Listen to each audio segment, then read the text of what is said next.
Chapter 962. Ian said, "Mrs. Brown, please stay out of it. This is between Alex and me.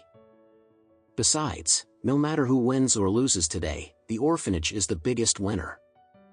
The resale value of my car is about 400 grand, Alex's car is slightly cheaper, around 200 or 300 grand. You can use the money to improve the facilities and buy things for the children in the orphanage." Alex said with a warm smile, "Mrs. Brown, don't you worry about us, Ian and I will handle it personally." Mrs. Brown was actually afraid that Alex was at the losing end of the stick. However, looking at Alex's confident smile, she felt that it was not as simple as she thought. Frankly, while she was receiving treatment in Westcliff, she noticed something strange and peculiar.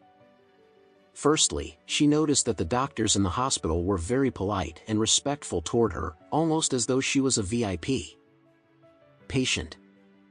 When she was in the hospital, a famous celebrity had come to Fairview Hospital to see a doctor who happened to be her doctor in charge.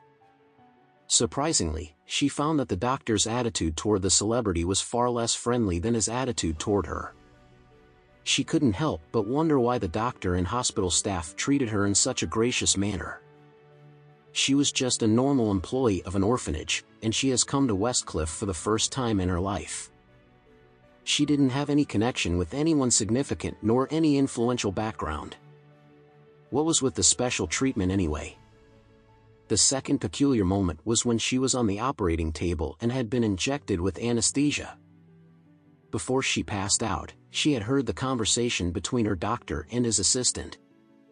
Amid her dizziness, she had heard the doctor say that she was the young master's benefactor, so they must be extremely cautious in her procedure. She never knew who was this young master that they were talking about. It could be possible that she had misheard it when she was passing out. However, every time she thought of this, Alex immediately came to her mind. She couldn't explain why, but she felt that this boy whom she had brought up was not as simple as he seemed to be. Alex was the one who had settled her medical bills that cost millions of dollars. How did he do it? Where did he get so much money in such a short period of time? She didn't know how and why, but she still felt that it was very incredible. Today, when she saw Alex again, she genuinely felt that he had indeed changed a lot from before. The biggest change was that he was so much more confident than he used to be. This also made Mrs. Brown feel very pleased and happy. In the past, she had always hoped that Alex could gain more self-confidence, but he had failed. From the looks of it now, though, it seemed that he had successfully passed the hurdle and manned up. Hence, she nodded and decided not to intervene in the bet between Alex and Ian.